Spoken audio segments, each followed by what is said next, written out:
৩ লক্ষ টাকা না দেয়ায় হুজুরকে ফাঁসানো হয়েছে।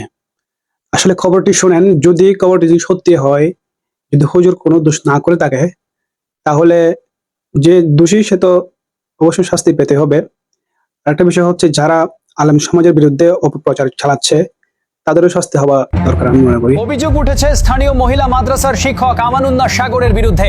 অভিযোগ অনুসারে মেয়েটির গর্ভধারণের পরে ঘটনা সামনে আসে, তবে বিষয়টি এখনো তদন্তাধীন। অভিযুক্ত আমানুন্নাহ সাগর সব অভিযোগ অস্বীকার করে ডিএনএ পরীক্ষার দাবি জানিয়েছেন। স্থানীয় সালিশে মেয়ের পরিবার নাকি ৩ লাখ টাকায় আপোসের প্রস্তাব দিয়েছিল, যা তিনি প্রত্যাখ্যান করেন। জানা গেছে মেয়েটির মা বাবার আগেই বিচ্ছেদ হয়েছে। সে নানার বাড়িতে থেকে পাশের মাদ্রাসায় পড়াশোনা করত। ৫-৬ মাস আগে মা তাকে সিলেটে নিয়ে যান, পরে শারীরিক পরিবর্তন দেখে বাড়ি ফিরিয়ে আনা হয়। সামাজিক যোগাযোগ মাধ্যমে এখন একতরফা অভিযোগ ও মাদ্রাসা আলেম সমাজের বিরুদ্ধে অপপ্রচার চলছে, যা অত্যন্ত দুঃখজনক। যতক্ষণ না আদালতের মাধ্যমে সত্য প্রমাণিত হয়, ততক্ষণ কাউকে দোষী সাব্যস্ত করা উচিত নয়। প্রকৃত অপরাধী যেই হোক, তার দৃষ্টান্তমূলক শাস্তি হওয়া উচিত। তদন্ত চলছে, বিচারের অপেক্ষায় থাকুক।